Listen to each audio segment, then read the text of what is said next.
And we're back. Welcome to No Direction Beyond, your Starfinder news, reviews, and interviews podcast. I'm one of your hosts, Jefferson J. Thacker, also known as Baron. I'm Alexander Agunas, the Everyman Gamer. And I'm James. I write Code Switch. And today is Halloween, which means we want to have some fun with the podcast tonight.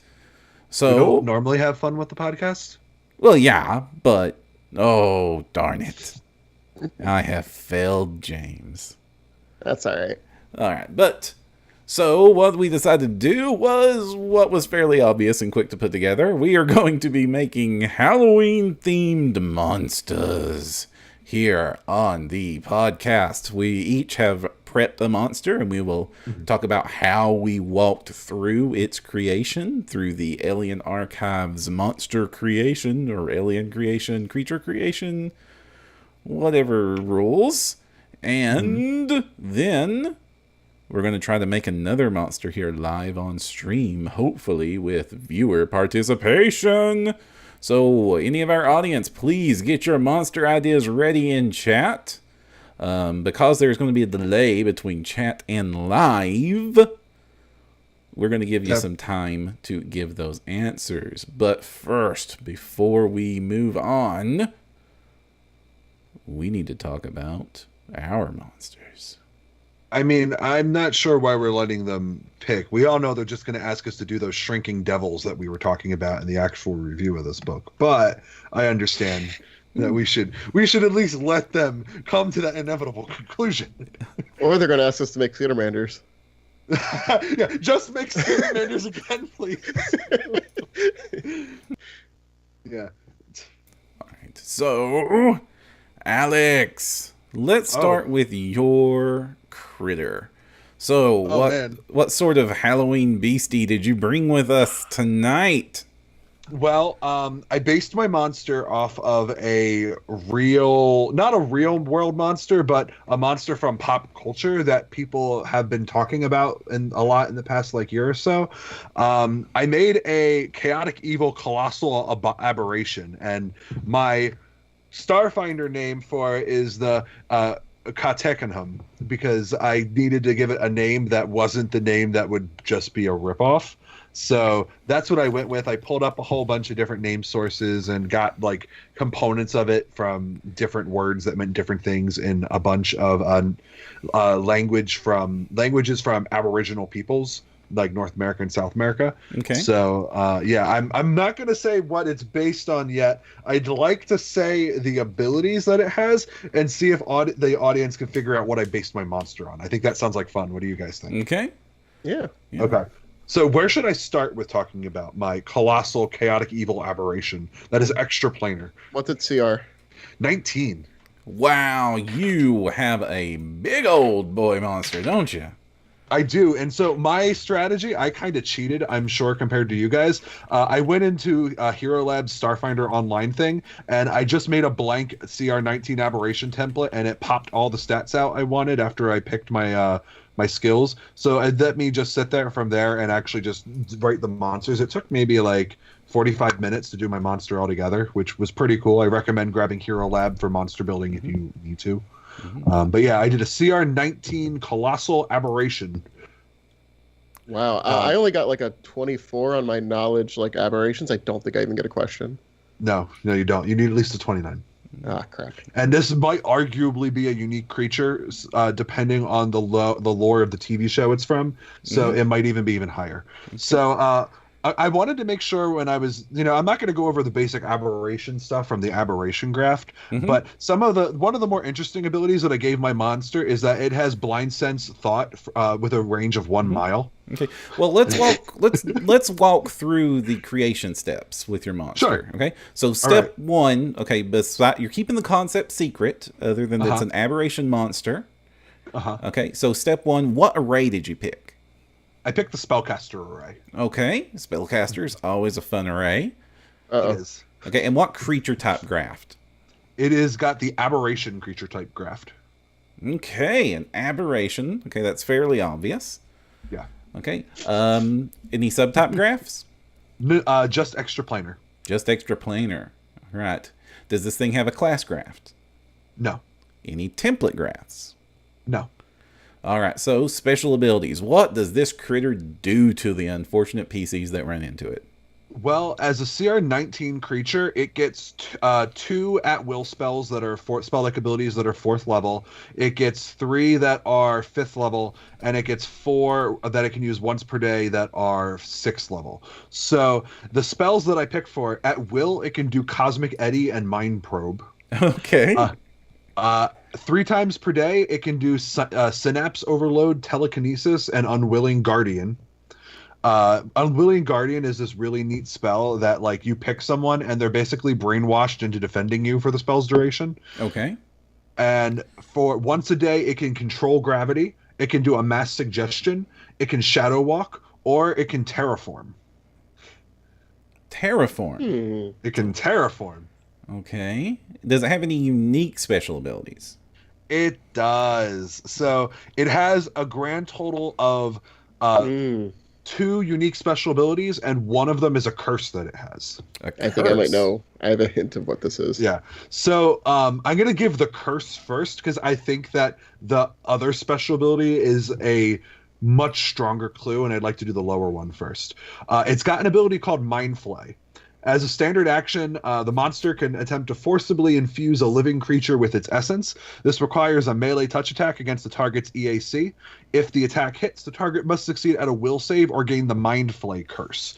The Mind Flay curse, it uses a modified version of the mental disease affliction track. Instead of having comatose, it has the dominated stage, and it has no death stage. So dominated is the end stage. So how it works is that the monster has an ability called Hive Mind, which I'll talk about in a minute. And if you're at the latent stage, you get added to the monster's Hive Mind. At the impaired stage, the monster treats its divination and enchantment spell-like abilities as having a planetary range when targeting the cursed creature.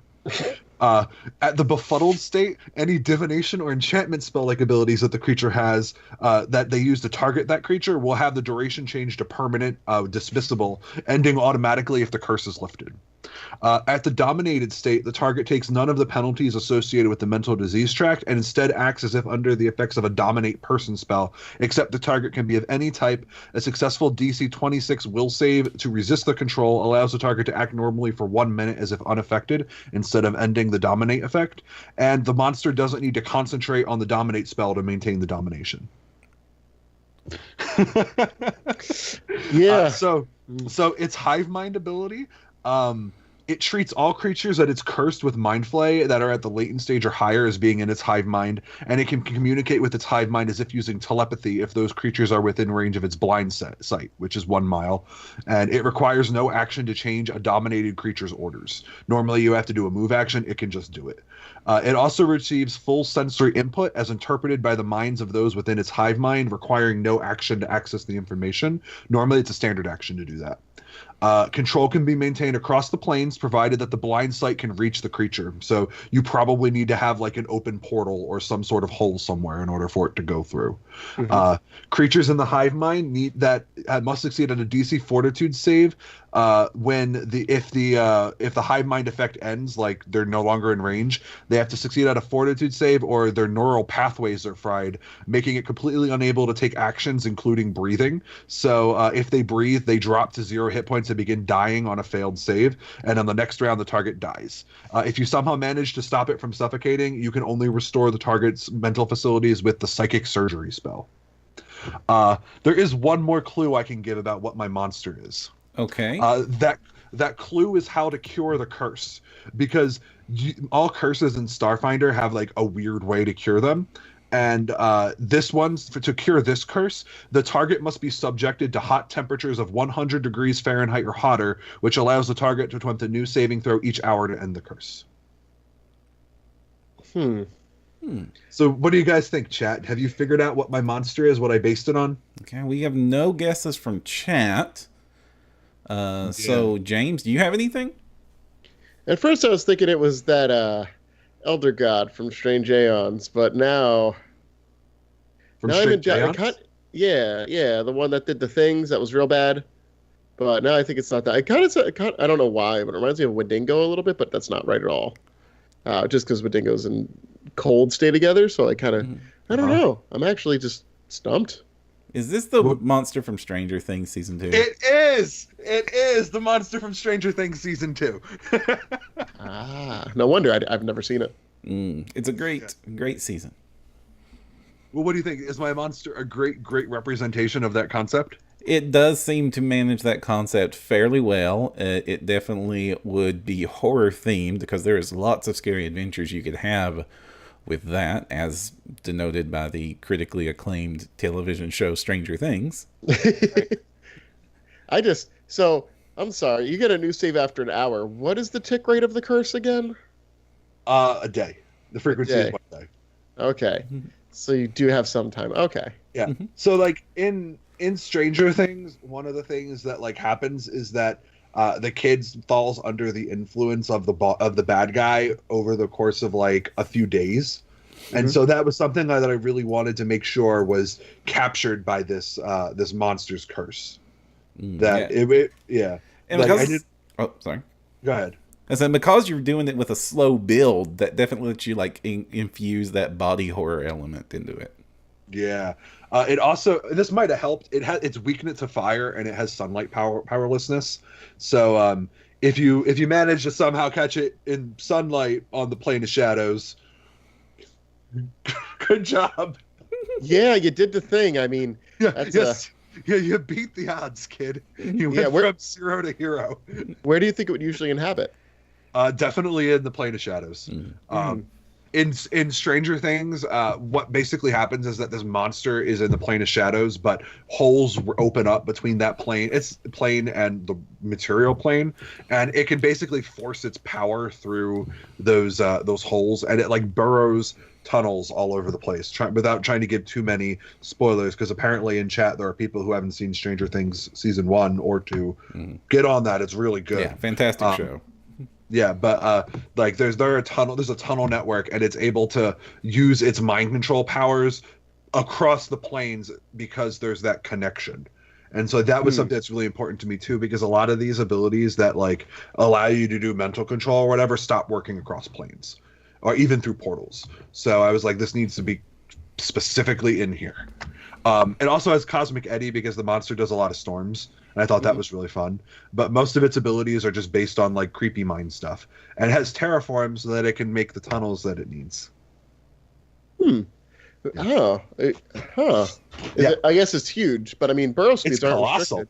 Yeah, but I mean, burrow speeds aren't restricted. Right, but unless the ability says otherwise, a burrow speed never leaves a tunnel behind. Oh yeah, you're right.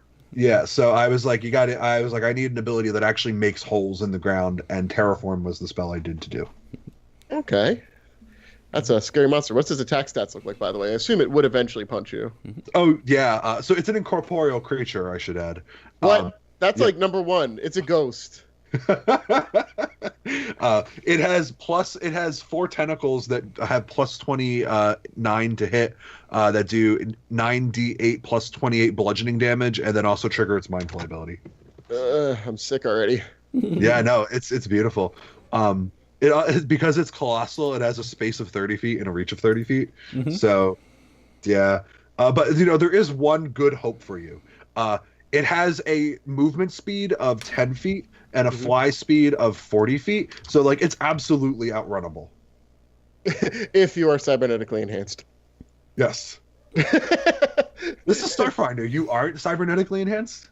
I mean, not everybody has the fast legs. Some people have, espresso machines in their torso or something, useful things. Well, this is what your hoverboard's for. This is, you just got to take out those tendons and replace them, man. Those tendons aren't doing you anything. The Mitsune Hane van will get you out of there. Yeah, I mean, that would actually, do it.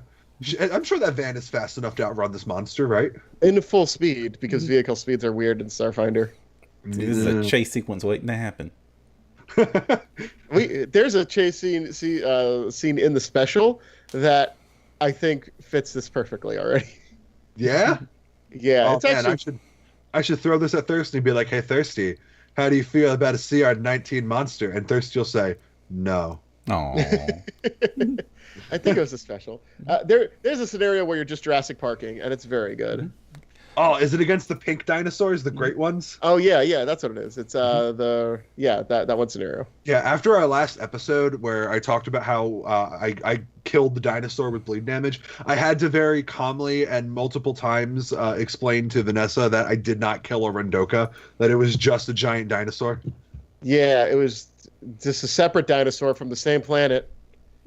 There are a lot of dinosaurs on that planet, though. There are. Well, if you have one dinosaur, you're likely going to have a few more. That's true. Speaking of having a few more, we have a few more monsters to get through. Indeed. James, do you want to go next, or do you want me to take the stage? Sure. I'll jump in here. I figured out a name. Awesome. Yeah, I have a hard time designing monsters in general, especially when it comes to like Starfinder, because the distinction in Starfinder about playing a cantina, where's the separation between a species and a monster, and at that point it's kind of government and how common they are through where you're at. So what I think is I kind of went for like a horror aspect here, but not like overly horror. I don't know. A couple things came together. So my creature's a medium fae with the Shapechanger template, because that is probably the scariest thing. Besides interplanetary teleportation, is shape-changing. It's scary when you could just jump out of a mirror and be somewhere, like from the plane of shadows, like, Hellraiser stuff. But yeah, it's a fae with the Shapechanger template. It has the name Insidious Cluster, and cluster is used as a term for a like a collective noun of dragonflies, which kind of hints as to what the creature itself is. So the creature itself, in like overall terms, and I'll jump into some specifics, is a kind of like a worm that walks, or a Lakolotho from Halo, where it is a sentient collective of smaller organisms. Ooh. Creepy. Yeah, but it's one that isn't necessarily evil, but ends up kind of like most Fae, doing evil things as a consequence of how they like to live. In the idea of it, it's something that goes into normal societies and tries to live in a normal society, all while hiding the secret that it is actually a collection of 100,000 bugs over top other bug-like pixies or brownies or other type of Fae spirits there. And I think that's a good place. Do you guys have any questions about it so far? Okay. Well, let's walk through the steps. Okay. So, which array did you choose? I chose the combatant array. Ooh. Okay. This one gets up close and personal. Creature type? Creature type Fae. Okay. Sub creature? Shape changer. Okay. Any class graft? No. Template graft? No. There's no template graft on it either. Okay. Skills? Skills, it has good acrobatics, good disguise, and intimidate. All right. Spells? No spells. All right. Special abilities? Special abilities. So, I wrote a couple. One of them has a good name. The other two have a name in progress. So the first one is called Disassociation. So as a move action, the humanoid swarm flies apart into a large, a 10-foot square swarm, gaining swarm defenses, swarm attack, losing its slam, and losing its waxy outer coating, which I'll get to in a minute. Keeping its other mental and physical abilities. So it's still itself, and it is also one of the scariest things you ever play in these games is intelligent swarms. Yeah. It's hell wasps. Yeah, anything that just you can't. Sometimes you're just out of luck, so it makes it very difficult. Its next ability to reconfigure. It takes a little longer as a one-round action for the swarm to recoalesce into a medium-sized humanoid or monstrous humanoid figure. It loses its swarm traits and defenses, regains its slam attack, and can start regenerating its waxy coating. Its waxy coating is actually an ability that I think is named at least okay. Tussaud's Facade. Yeah, rolls off the tongue. Madame Tussaud's Whack Museum. So if you've ever seen scale bugs grow on plants. They're kind of similar to aphids. They don't really move, but they generate like a waxy outer coating to disguise them. That's kind of what these things take off of. So this thing is a collective of bugs, but after a while, the bugs that take on the outside of the skin start to exude a wax that becomes skin-like. So Tussaud is after 24 hours from the most recent time reconfigure's been used, the outer waxy coating starts to grow back. Strongest pliable skin, and it really only gets soft after a minute of exposure at like 150 degrees. It's not just something that, like a candle, where it just, here you go, it's melted. It's used as a way for this creature to hide inside regular society. They can the creature can choose what type of humanoid or monstrous humanoid it will want to change into, as well as switching personal identity inside of that. But it has to do that within the first hour after reconfigure. Otherwise, it'll just reconfigure back to its old form. Let me see here. At the end of the process of getting back the skin coating, it gets to make a disguise check to mask its true identity or its previous identities, just to kind of become a new either identity or to hide that it's just 1,000 bugs inside of a person costume. It also does not take penalties for trying to disguise itself as a humanoid, monstrous humanoid. It doesn't take any gender penalties, but it can't make itself disguise itself as larger or smaller than medium. So it has to stay in that size.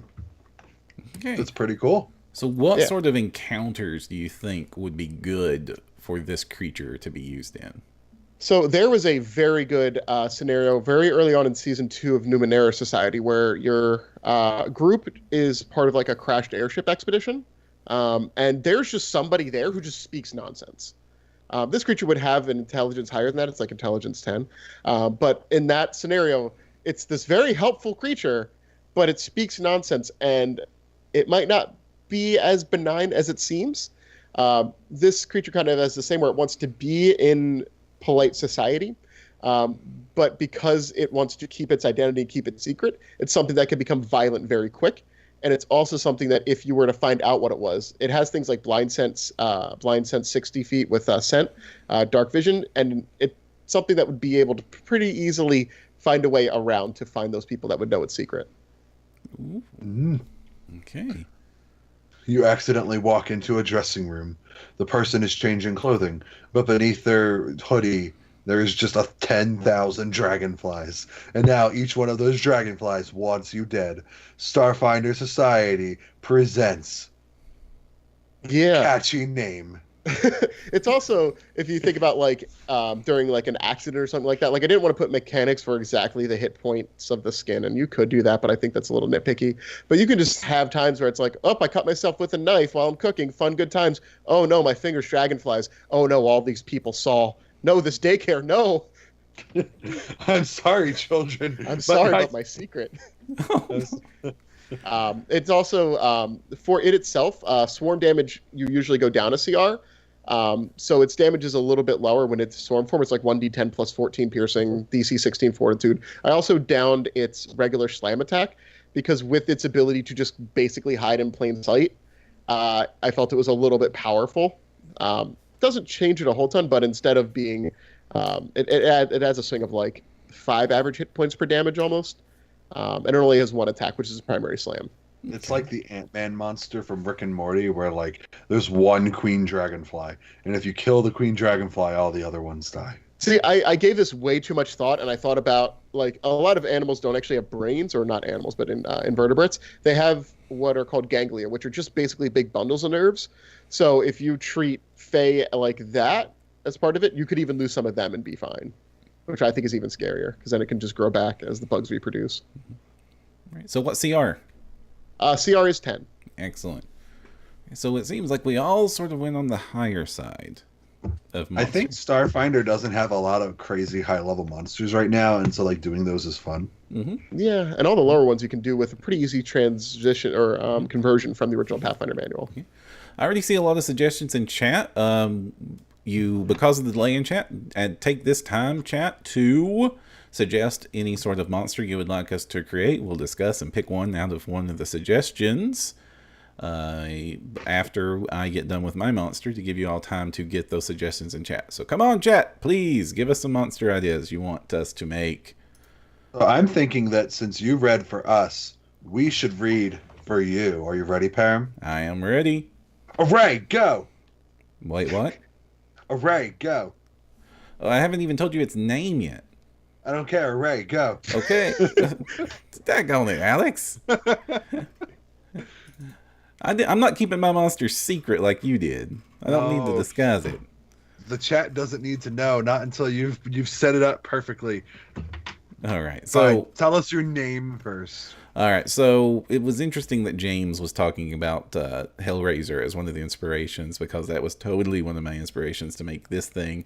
And I went to my favorite outsider type, the daemons. So I made a protodaemon, is what I'm calling it. It is CR8. Ooh. You've got the baby monster. Yeah, and it is and it is a daemon that is created when someone is murdered or betrayed and murdered in the isolation of space. Huh. Ooh. It is CR8, and now you can go make me do the questions, Alex. Array. Array. This is a caster array.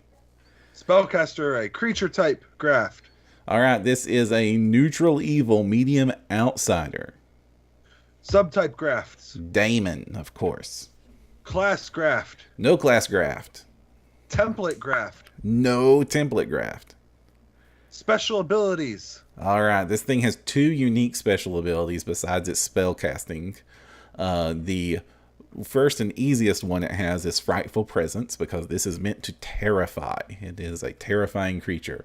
Other than it doesn't have anything unique about Frightful Presence. It's just the straight normal ability where the creature has a 30-foot range, DC 20, will save, or be shaken for 5d6 rounds. What kind of death does it represent? Because all daemons represent a type of death. This is, like I said, this is a soul that has been betrayed and murdered in space. Oh, in space, no one can hear you scream except the daemons. Right, which is why it has its actual main unique special ability called Remake Horror. And in it, the proto-daemon can, as a full round action, alter the appearance of a location where a sentient being has been murdered with an area no larger than 60-foot diameter in order to make it appear as it did at the time of the murder. The daemon may also exaggerate the horror of the scene, including upping its gore and violence of the appearance. Any creature inside the area is subject to the daemon's frightful presence. They may detect that the appearance is an illusion with a DC 20 will save. The person who committed the murder, if they are in that location, however, will suffer a -5 penalty to any saves. While inside the area of the remade horror, the proto-daemon may use its holographic image and invisibility spells at will. And while in this area, the proto-demon often tries to use its telepathic abilities and bluff skill to make their victims paranoid, afraid, and distrustful of each other, with the ultimate goal of getting its victims to turn on each other, violently murder each other, and collect their souls. What skills does it have? It has Bluff at +19 and Intimidate at +19 and Sense Motive at +14. What spells does it have? Specifically, what level is the holographic image? The holographic image is 2. It also has holographic memory as a 3rd level spell, as well as the fear spell as a 3rd level spell. Its 2nd level spells is holographic image, hold person, invisibility, and mind thrust. And its at-will spells are disguise self and unseen servant. What's its move speed? It's got a 30-foot move speed, and it is actually melee focused. It's not afraid of getting its hands dirty should people not get to the murdering. And it has a claw attack at +14 for a D8 +7 slashing damage. And it also is a daemon, of course, which means it automatically gets summon allies, in which it has a 35% chance once a day to summon 1d4 proto-daemons. Ooh. That's the worst, when they just keep flopping in and finding more dead victims. Mm-hmm. I didn't go over this, but it mainly uses its disguise self to disguise itself as the murdered victim.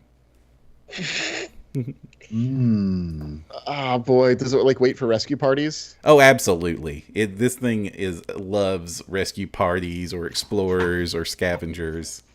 What about rescue starfinders? Absolutely. Rescue starfinders are the best people to get to murder each other. That's true. And they'll do it too. It doesn't take much work. It's boring. Yeah. So I do find one bit of it funny there is that if he gets that fear off properly, he's going to be running pace for pace with the things he's scaring. Ooh. But he's not going to be able to get close enough to murder them. Well, Oh, they like hit I a said, wall. this is mostly meant to be a monster that you don't know is there at first, with like it using invisibility in the area of a horror. It's meant to make you think it's a haunted location when it actually is just a daemon just really screwing with everybody. Okay. Nice. I mean, I do appreciate, what is it, the Jason Voorhees, the one that's like always behind you when you look around, Mm-hmm. like that aesthetic. I do appreciate it. Yeah. Do you know what might be a really fun special ability for it? Oh, Do you remember when we were fighting those air elementals in Pathfinder Second Edition, our playtest, where like you would hit them and they would explode into like air? yes, that was. So like, what if like the monster had an ability where like if it was attacked, as like a reaction, it could basically make itself appear as if it like vanished, like almost like a reaction invisibility spell. But when it does that inside of its area, it makes it look like it was a hologram that was attacked and like dissipated, and like you have to make a perception check against its disguise to realize that it wasn't a hologram. But like if you don't pass, you think that it's just an illusion, which just adds to the haunting aspects. Interesting. Or it could go with that, but instead it because it's going to likely look like the victim that murdered, makes you think you murdered it again. Oh yeah, yeah, I like that. It's like Then you you get to I just get keep double killing you. It turns into World of Warcraft, and like that person's body is like over the ground 40 times. Oh jeez, I like, and you're gonna get some really good points where somebody actually starts to feel guilty and then they get murdered. Mm-hmm. Yes. I like that. Damn, Param, you were dark. Oh, sorry, everyone. I'll make something fluffy for the Easter or something. No, so like nobody in chat wants anything like fluffy from us. They're talking about corrupted body horror aberrations right now. Hmm. Well, okay. So let's look at chat and see what the suggestions are. We've got an animated scarecrow. It looks like they're suggesting it be droid based or Roomba based. We also have suggestions for some body horror. Body horror monsters are the best monsters. Do you know why, Param? Why are body horror monsters the best? The same reason why it freaked you guys out when you found out you were kids in Yuletide Terror. Because when you do something physical to a player's character that can't just be healed away with magic, then you really freak the players out about like their loss. Body horror is amazing. So let's look at Lava Being. They suggested, I wouldn't mind some body horror. How about a corrupted body modification that is actually an aberration that slowly consumes the user before going into hibernation, appearing as an unequipped body mod. So this is like a evil leg mimic almost. That is almost identical to the plot of the Starfinder Society scenario. Oh yeah, I remember that one. So there is a Starfinder Society scenario for you, Lava Being. So let's go with the Scarecrow Roomba, or whatever we're going to do it with. I don't like this Scarecrow Roomba because I feel like why would you need a scarecrow? What is the point of having a scarecrow in a futuristic society where most people are raising their crops in like the indoor water tonic places like an Absalom Station? Like I can't picture where you would even erect a scarecrow in the Pact Worlds. Well, that's part of the challenge. This would be something that could appear in, say, a border settlement or a place they're trying to terraform a new planet. So it wouldn't be in the Pact Worlds. This would be something you would run out to in an outer settlement, an outside society, where they probably have some droids that help them work the fields, and maybe they dress them up, and maybe one of those droids go bad. But that doesn't sound like that sounds like a unique monster. That doesn't sound like something that you would put in like a book and like say, hey, here's the thing. It sounds like it would be like in the NPC section of an Adventure Path volume. I don't know. I'm not feeling that. I think that a robot scarecrow sounds lame. Okay, well, there's a Pathfinder Society scenario with that in it. A robot scarecrow? Yeah. Oh. Well, we can't do anything that's already been done in the society scenario. Yeah, it's the Leshy scenario from season 8. All right, so... Oh, that's in Pathfinder. That's not in Starfinder Society, then. Hey, if a ship from 10,000 years ago in Absalom or in Pathfinder can appear in Starfinder and haunt my dreams again... Oh, God, that's right. I forgot about that one. Is it the same ship? Yeah, it's King Zero of Old Aslan. Yeah. Is it like identical from 10,000 years or whatever? From what the scenario description is, yeah. Does it give a lot of like talk about pre-gap stuff? Like, is that a good pre-gap No, scenario? it hasn't come out yet. Oh, we got to play it, James. What level is it? I don't know. Am I going to be able to play it? Am I too low? I'm I too don't- low for a lot of things, James. I don't know. All right. But yeah, all I know is the box text of it. Well, so is there a way we can take these ideas and we can mesh them together? Like, this says we have a sci-fi equivalent of an animated scarecrow. So like the point of a scarecrow is to protect your crops from, or like you basically protect your assets from things that are that are like kind of not intelligent, I guess you could say. Like if a humanoid saw a scarecrow, it's probably not going to scare them. Speak for yourself. What if we made an aberration that was basically a humanoid scarecrow, Param?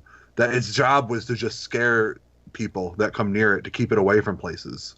So it's Old Man Jenkins, but with tentacles. Maybe we shouldn't do that then. Well, we got to do something, gang. We can't shoot down every idea. I didn't give this any thought. I figured the name of my creature very recently. Well, we don't need to come up with a name right now. We need a concept for what it is and what it does. Okay, so why would an aberration? Okay, so why? Wait, let's go back to robot. What if it was meant to keep people away from an area? Yeah, And Russ Brown. Yeah, Russ Brown says, "What if it's designed to scare away humanoids from some location?" Okay. What if? Oh wait, here's something funny. What if it's a creature that it's almost like a Slender Man-y kind of thing, where it pops up and like scares the crap out of people and like disappears and just shows up all over the place, and it's just trying to scare people out of their homes so it can just take their homes for itself, because it like maybe it wants its like the resources that are there and whatnot. So this almost kind of links up with what my original concept was that I accidentally leaked. My idea for a monster was basically Bloody Mary, that from the plane of shadows that had interdimensional teleport through your mirror, Yeah. in your bathroom mirror. Okay. So what if it's a monster that can do that kind of mirror teleporting thing, and whatever it has, it's designed like its abilities revolve around scaring people away from where they live, Okay, so that it could take their stuff. and maybe it's scaring people away, not just to take its stuff and have a territory to be in, because then it would be motivated greed. What if this thing actively hates sentient thought? And so it tries to scare it away. Yeah, so if you're a thing that has sentient thought, it doesn't want you there. Like, it's super telepathically sensitive. So it would definitely have blind sight thought then, because that's an ability. You can detect thoughts up to a range. What if it didn't? What if there was some type of thought it didn't care about? And so like an alternative strategy is to just constantly make people think of one thing over and over again. What if it wasn't bothered by fear, but it's bothered by every other emotion? Wait, what if it's a bill collector when you don't pay your mortgage, and the only thing that keeps it away is thinking about paying your mortgage? Are you trying to tell us something about your experience with your new house, James? No. No, how could you? So Okay, all so right. what kind of array would this monster use? Combat expert or spellcaster? And hold up, I'm going to be using. You use Hero Lab, but I have it open right now. Do you want me to do it? No, there's actually another. There's another resource that's a free option that's actually super useful for this at Browser-based. SFRPG Tools, called the Monster Builder, the Starfinder Monster Builder. I use that too. Yeah, and it will run you through the thing. So first we have to decide the CR. We've done a bunch of high level stuff, so let's make this a CR 5-ish. Is that cool? Yeah, All right. Yeah, that's fine. I think a repo mirror demon would be that CR. Okay, and what array? I think either combat or skills. I can't see, or maybe spellcaster, because it does a lot of jumping and scaring. Yeah, I think that sounds like spellcaster, me being able to teleport into mirrors and stuff. Okay. Yeah. Next on, creature type. We already said aberration. Do we want to go with something else? We could go outsider, like Plane of Shadows. Okay. Well, if it's an outsider, why does it want to come and scare people away? Like, if it's from another plane, what does it care what people in another place are doing? Because it's Is it- employed to make people pay their Employed? mortgages. I thought we were going with the fear thing. We're going with Oh. mortgages now. No, no, sorry. we're going with the fear I- monster. Oh, dang it. All right. I think either aberration, fae, or Damon. I mean, so like, but daemons are usually found in the outer planes, and they're more about like death and trying to get to kill people and reap souls. Right. What if we do something weird? What if it's an ooze? Ooze. Yes. This is a fear ooze. A telepathic just- fear ooze. And I so love it could teleport from mirror to mirror, but when it gets to a mirror, it literally like oozes out from the planes through the molecules of the glass making up the mirror. Oh, so it's like it's chrome. It's like a leaking chrome ooze. Yeah. Are you cool with that, James? Yeah, because it's shiny enough that when you scream at it, you see your face in a reflection. All right. Does it have a subtype graft?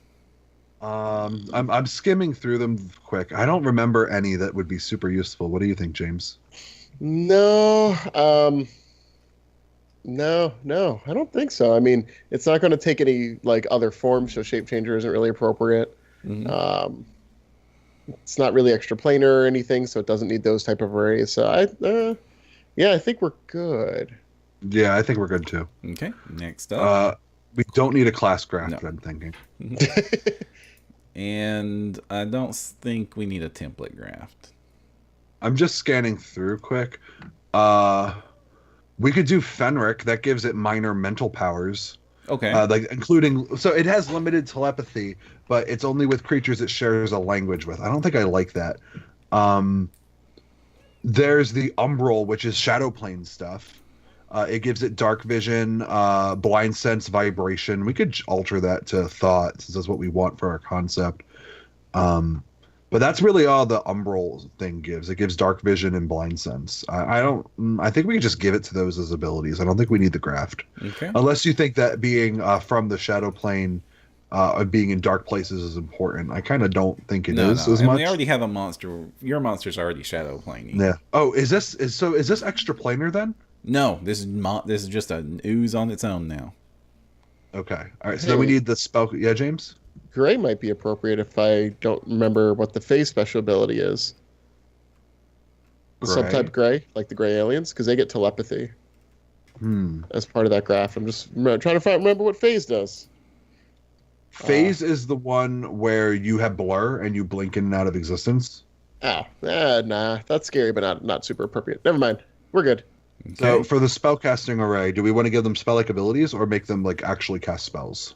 It's SLAs. Okay. Hold up. Spellcasting array? Hold on. Yeah, spellcaster. Dun.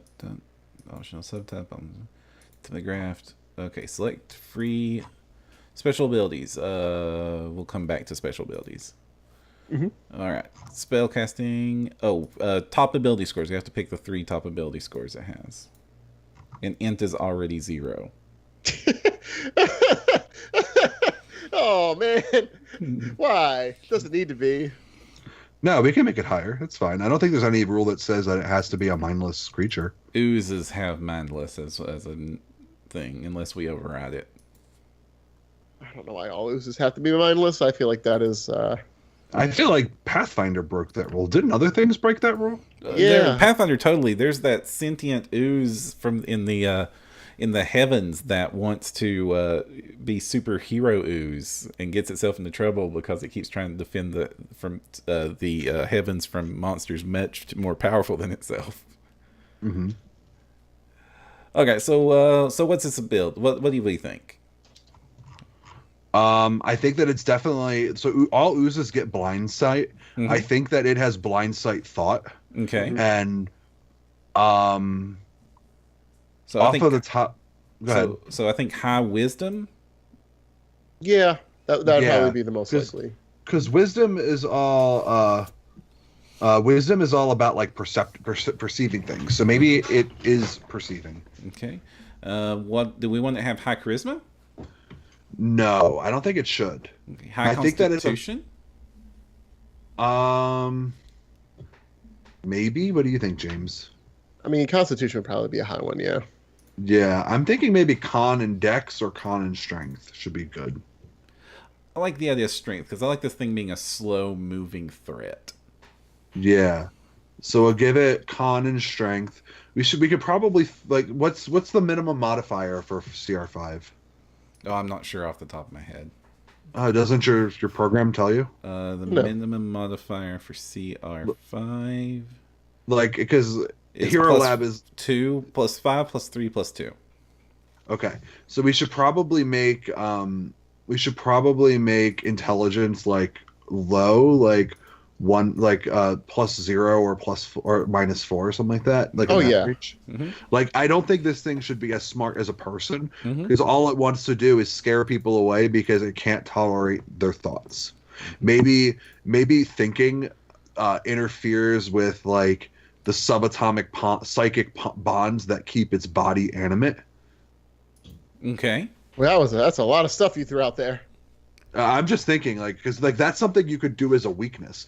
Maybe despite being an ooze, it's vulnerable to mind affecting effects, and it takes a penalty on them, and that's why it tries to make thinking creatures go away. Yeah, especially in thinking about it, especially if you think about it within range, it super hurts it. So that's how you would counter it. You would get a whole bunch of people to think about it. Right. Yeah. Well, maybe if you think about it, like it's like a move action or something, and it has to make a saving throw or become like staggered or something rather than actually taking damage because it's kind of like discorpulating its body. Okay. Yeah. Okay. So I do like that. what skills does this thing have? What is its master skills? Sense motive. Sense motive and intimidate. I think its master skill is definitely intimidate. Mm-hmm. It's got to scare people. What do you think, and- James? What should the last one be? I would think acrobatics.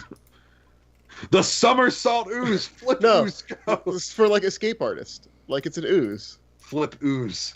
I mean, sure. But I was thinking also perception might be a good one. Yeah. Oh no, all that's by creatures- default. Yeah. Yeah, all creatures get perception as good by Yeah. default. I mean, I like acrobatics because then you can't get away. Let's do it. You can't escape the flip ooze. How does it jump so far? How does clear it that jump gap. it off? All right. Final. So, what does it have? Any free abilities? That's like low light vision and stuff, right? Mm-hmm. Like Yeah. climb, burrow. I think it it has has- a climb speed, right? It probably has a Wow. climb speed. Yeah. Mhm. Maybe it has a burrow speed, but it can only burrow into mirrors. No, that would be a special ability. That wouldn't be a free one. Yeah. No, it would get this far because that's how thick mirrors are. No, it goes into the mirrorverse. Oh, You wrote I it, mean, James. I have burrow mirrors right now as a human. No, James, all that glass, it'll shatter your precious human body. Yeah, I can do it once. All right. So, what Once per year about? or once per day? Does it have limited telepathy, or are we going to give it something better? I don't think it has telepathy at all. Why should it be able to communicate with creatures? Well, it needs to be able to sense their thoughts so that it's That's blind sense. Okay. That's blind sense with the word thought in parentheses. Okay. That's like how Sharon have it for they have it for vibrations, I think. Yeah. Okay. So what is its offensive ability? Well, not offensive, but it's two special abilities. What are we giving it? It needs an ability so that it can go into mirrors and scare people. Okay. And gosh, how is it going to scare people? By being a husk of molten like mercury that comes out of your mirror and does a backflip. You're right. At first, it's just disconcerting. Like, why is my mirror linking more mirror onto my sink? Maybe because it's a mirror and its whole body is reflective, Param, it should have a good disguise too. Okay. Against mirrors and No, chrome it's- floors. it's like a chameleon. It just reflects all the light. Yeah. Maybe maybe it reflects when you look into it, it reflects like a horrific version of Maybe you. it's like a boggart. There we Maybe go. it's- I like that. Maybe it's like a boggart in Harry Potter. Like it can reflect the thing that you're most afraid of and make it seem like it's real, and it's like some kind of illusion. Okay, so make it a gaze attack. Oh, it looks at you, and then you get afraid because it shows you your worst fear reflected in its horrible, shiny chrome body. Yeah, it's Nothing just yourself, turns out. It turns out the real terror was you. Yeah, I like that. Because otherwise, it's like, yeah, it breaks your mirror and now is inconvenient. And then it just one-shots you because you're a person. Wouldn't that be funny if it had an ability that when it dies, you had to make a save or have bad luck for 7 years? I do like that. I don't know where that fits in, but I just like that. Yeah, Jamie Lee Curtis, you've beaten the mirror ooze. But good luck. Good luck at your next job. It's it'd be a special ability. It could be called Shatter Luck, and when the ooze dies, any creature that dealt hit point damage to it dealt damage to it with a kinetic damage to it in the past hour has to make a will save or gain a curse for the next 7 years. And the curse is that whenever you roll a d20, you have to roll twice and use the worst result. So that's a terrible curse. Wow, that is a CR20 monster, Alex. Yeah, No, that is crazy horrible to put on a character. Yeah, it is. Imagine if your village does that, and then they all die in the mill because they roll ones on their milling checks. Well, that's why it only happens when you kill it. Right, when the town gets their pitchforks and they all stab Like, it. I think that is horrible, Alex, but that would be a much higher level threat because basically you just gave every character -5 at anything it does ever. You have to make a saving throw. Oh, It doesn't have I to be rolled a 1 and dropped my baby into this lava. Well, bad luck. And the DC to get rid of a curse is based on is for like remove curse and stuff is based on a caster level check, and the DC of a curse would be based on the ability modifier of a CR5 creature, which going off of the spell casting array would be a DC of 15. So you'd have to roll a 4 on a caster level, or a 14. No, you would add your level. So if you had remove curse, that's a 3rd level spell. That's level 7. You would probably need to roll like a 9 on a caster level check. It's not level 7 in Starfinder.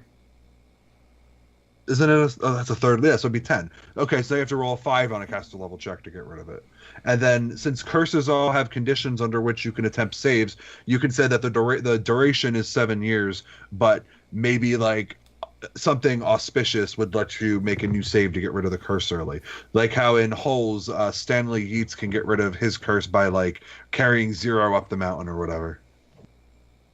I guess. No, it could totally work because it's a curse. You can modify the curse to be appropriate to the creature. Yeah, I mean, I agree with you. Just this ability just got very out of control. Yeah. No, it's great. You got to make them cool like that, or nobody's going to care. You got to make sure that like the things that separate the mirror ooze from the corpse soldier is like strong, and or the bone trooper is strong enough that like it's got to ooze flavor and coolness. Let's keep it. I like it, but let's scale it severity down a little bit to maybe this happens 3 times a day randomly of your abilities, so that it's not every single action you take from that point forward. Yeah. I think that's a What good if way it's? Would it be bad if it was the GM got to choose when it triggered? That's exactly what I'm thinking. It happens 3 that'd be times a fun. day at your GM's discretion. Instead of writing 3 times per day, write up to 3 times per day. So Yeah. like it could happen once. Like it only happens during important climatic moments. Like James is like, oh man, you want to use your piloting check to save your ship and win the starship combat. Curse triggers. There we go. Yeah. What I'm just thinking is, remember when you have to, in society, when you have to face Pugwampies? Yeah. You know how, like, soul-crushing that is? Oh, it was so funny on my side of the screen. I hope this news comes through your mirror. All right. No, you don't remember that monster fight, James? I do. It was horrifying. Listen, Um, it's okay. mhm. You didn't get murdered like that wizard and the lion last week. But yeah, so we got the ability, one of the abilities. Mhm. Is this going to be a melee? I imagine this is melee focused for its attacks. Yes. Yeah. All right. So as an ooze, it Did you- eats a slam. Yeah. Did you give it a cool fear-inducing ability? Gaze. Oh, the fear gaze. That's right. Mm-hmm. All right. So it's got the fear gaze. It's got the when it dies, you get cursed with bad luck because it's hilarious. Mm-hmm. It's got its delightful pseudopod thing that it can slam you with. It looks like that's going to be a D4 plus 5 plus strength. That sounds good. And spell-like abilities. Okay, so what's it? All right. We get mirror image. Mirror. Does it get second level? Yeah, it gets 2 second levels at once a day. We need mirror image and invisibility. I don't know about invisibility. Well, we didn't give it anything that lets it hide, right? We didn't give it stealth. We got disguise. Maybe we should switch disguise to stealth then. That might make more sense. I mean, I figure it's an ambush predator. Like it just comes out of the mirror and goes after you. As far as needing to be invisible after that, it's like, well, it got away from the bathroom. Yeah. I guess I'll go back in the mirror. Yeah, we'll just go back and give it a killer stealth check, and it's a bonus to stealth while it's in a mirror. Did we give it ability that lets it enter a mirror? No, but I'll have to go and do that. Yeah, there's I don't think there's currently anything like that in Starfinder. Mirror merge. I mean, the idea behind it is kind of interplanar teleport, but much nerfed because of where you can go. No, maybe it doesn't teleport. Maybe it just slimes into an area and then meshes with a mirror or a pool of water or any reflective surface. You could do that. That would probably be more appropriate for its tier anyway. And it'd be super creepy to imagine this thing just oozing through your window. That this thing finds out that you think too much, breaks into your house, it goes into your bathroom, crawls on your toothbrush, and then hides in your mirror. You know, another thing that we could really do if we wanted, we could have the gaze attack deal wisdom damage, because eventually you would take so much wisdom damage that you just go into a coma and stop thinking. Huh. But is it, I mean, it's not high level thinking, but you still think, right? You're comatose, which doesn't mean you're dead. So it'd be intelligence damage. Because that's cognitive thought. Wisdom. Yeah, that's what it does. It just slams you with its tendrils until it knocks you out and you stop thinking. Treats your brain and you stop thinking. Just knocks the words out of your head. No dreaming either. Or I'll come back. All right. Okay, to give it room for... Huh? We have someone in chat asking us if the gargoyle special ability that gives a bonus to stealth when you're not moving is in Starfinder. I don't think gargoyles are in Starfinder. No, but there are creatures that definitely have that ability, or something similar to it. Like you fought something that you could not find because it was not moving and was in its favorite terrain, and got like a +10 to its stealth check. Oh, was it that jerk? Yeah, it was that jerk with the sniper rifle. No, that was just a regular jerk. No, this was, I believe, it was a plant-based monster. That might have also been a jerk. What if it has? Oh, the thing with the things, right? This one. Okay. What about for its other spell? It has hold person. That's a second level spell? Yeah. Oh, we have a winner. It's like mind thrust. Okay. Yeah, it's just like, hey, you're held. Also, you're horrified. Also, you're stupid. Stop moving so I can damage you. Yeah, so I can make you dumb. All right, it's 3 first level spells. Let me see. Let me see if I can think of anything. I feel like Mystic is more appropriate than Technomancer, just because like they're all mind stuff, and that's kind of what our creature is. So Grease. Sure. I mean, I just kind of put them here because they kind of have to have them, but like the first level spells don't make the money on this one, I don't think. Okay. No.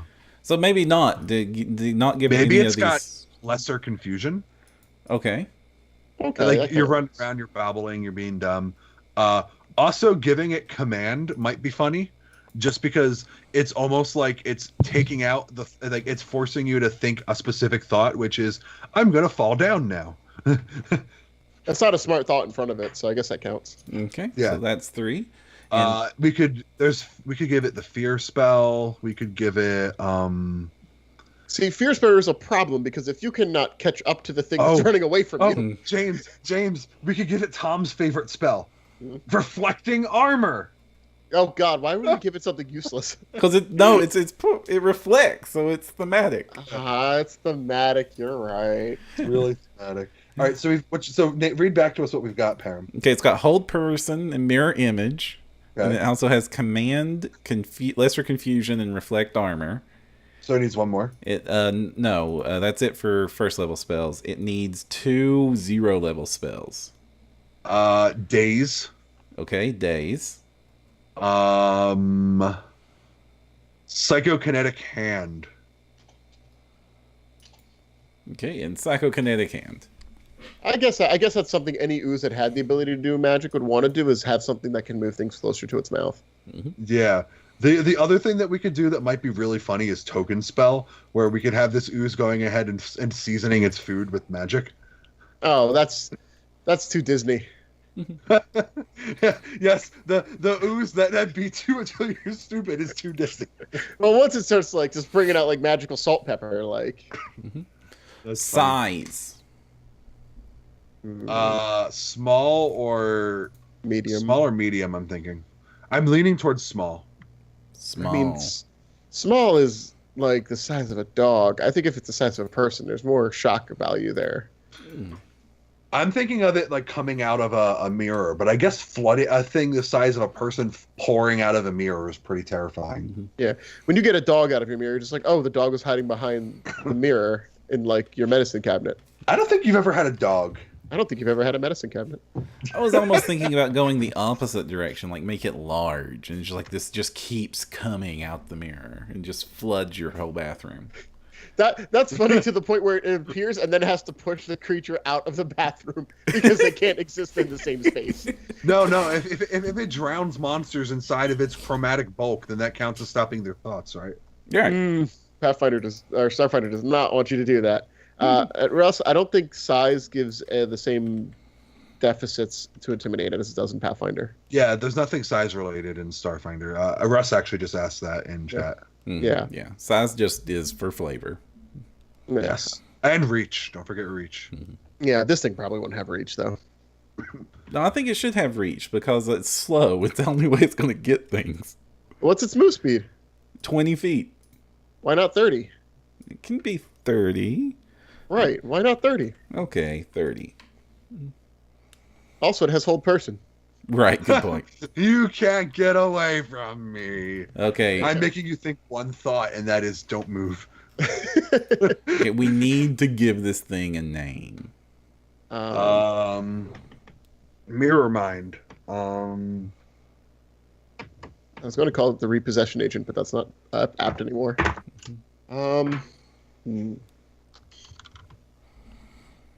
A grim reflection. Grim reflection. I like it. Yeah, that's a really good name. No, let's go with it. All right, everyone. We have Grim Reflection, the mirror anti-thought ooze. Yeah, ready to burst through your bathroom mirrors. I guess there's mirrors other places, like in your car.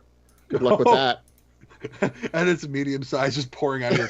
It's just pouring out of the mirror that's like in the cockpit. So Yeah. it's like, and it just starts slapping you while it's pouring out. Yeah, you're applying makeup with your compact. Just And you know that thing went into your makeup bag and hit it in your compact.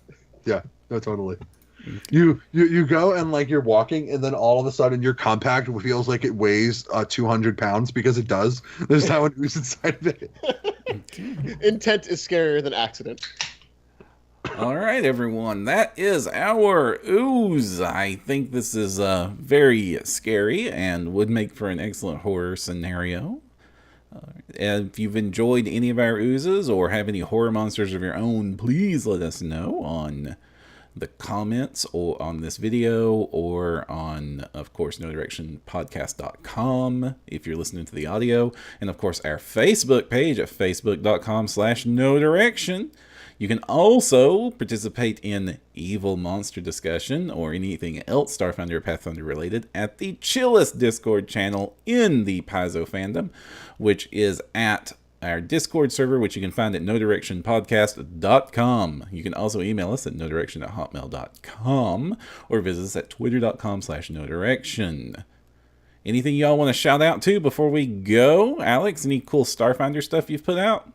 Russ Brown is asking us if we're going to post the stats for our monsters. We totally are. Luis is letting us use his monster slot. So we're going to post all the monsters that we've created, as well as this anti-mind ooze on Friday on the blog. Yeah, free resources for your games. Terrify your friends and family with Mirror Ooze. With Grim Reflections. I'm kind of proud of that name. No, you should be. It's your first great name of your career. Let's keep going, James. James Oh, is no. MVP. Oh, thank you. I think James has a shout out he wants to do. I do. So coming up on November 16th to 18th up in Scranton, there's Mepicon, which is a pretty cool convention. They're going to do some Pathfinder. They might be doing Starfinder. I'm not exactly sure. I'm not able to go because of other obligations, but it's a good group of people. And if you're in the northeastern Pennsylvania area or willing to travel a little bit, you'll probably have a good time. I put the link there, and I'm going to throw it up in Discord too. Excellent. All right, so until next time, everybody, go beyond with no direction.